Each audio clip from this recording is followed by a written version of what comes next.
I want to say that right off the bat that I'm honored to represent the president. I was honored to get the call, but I'm not naive. One of the reasons I was called is because virtually every major law firm in this country and in this city refused to represent the president, not because of the lack of merit of his claims. We've certainly demonstrated there's merit, but because of the cancel culture, because of the environment that has been created by the left that has intimidated lawyers. So they can't be here. They're not here because, from the giant law firms, precisely because they were ordered by their management committees and others that you cannot take those cases. And the reason you cannot take those cases is because our clients or the Democrat Party or the incoming administration will remember that, and they will hold it against you. That's a sad state of affairs. As a former judge, I was so incensed by that I took the representation. That was the ultimate reason I took that representation. And I've heard a lot today about what went on afterwards, as if these latest threats are coming from the right. Remember why and how this started after the election. We need to have faith in our court system. We have to acknowledge that the court system has been deeply intimidated by the left, just as the lawyers have been intimidated. And that is a sad, sad state of affairs.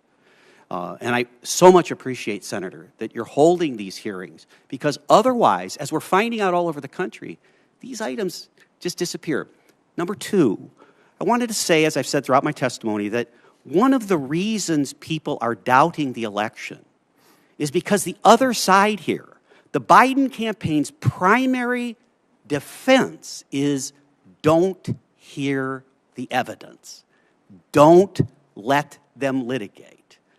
Don't have a court rule on the substance. Let's be honest, that's what's going on. And so that's why the public doesn't trust this outcome. It's not about the president. It's about what the other side is doing to intimidate and force people not to listen, not to take the evidence.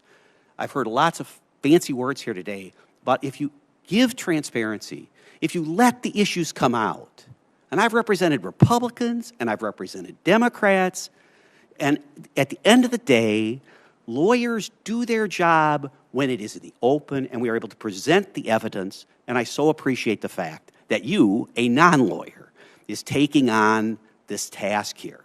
But finally, and I have to say this, we had 4,000 people volunteer from everywhere in the country to come to Wisconsin to participate in the process.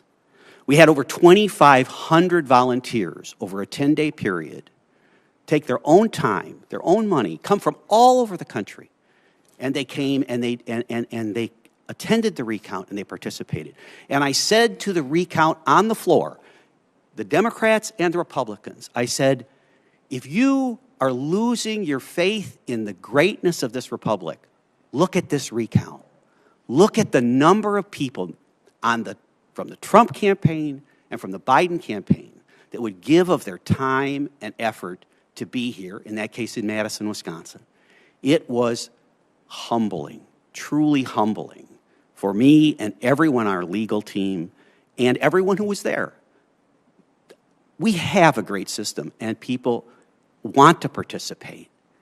Let's make it transparent. And again, I can't thank those volunteers enough. They're the ones who make this democracy work. You know, they've said that there's going to be truth and reconciliation committees. There's going to be political targeting. I think people think there's going to be targeting based on your political affiliation. That's not what we stand for, and I'm not afraid of that. And I think a lot of people are afraid of if the other side wins, assuming there's two different sides in this polarized world, that we're going to go to jail or something because of what we believe in. So I kind of was mocking that concept, saying, I'm ready to go to jail and stand trial as falsely accused because I'm persecuted because of what I believe in. And I think that's a fear that pervades the American body politic. Like if the other guy wins, we're going to the gulag. So I was confronting that head on with Ocasio-Cortez's tweets and my speech when she sort of said we're keeping a list of our political dissidents. But don't you feel that a lot of Americans right now don't have a lot of faith in the legal system, so their fears are grounded in something? I feel like there's a mood of that in that comment. I think those fears, the only thing you have to fear is fear itself, according to FDR. And people are so afraid, and it's that fear that we have to fight.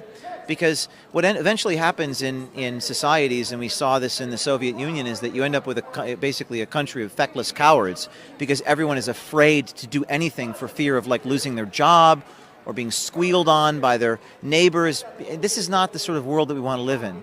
So we do have to find some brave souls to fight back, even if it means you sacrifice something. I don't think you're going to sacrifice your life, but you might sacrifice your livelihood.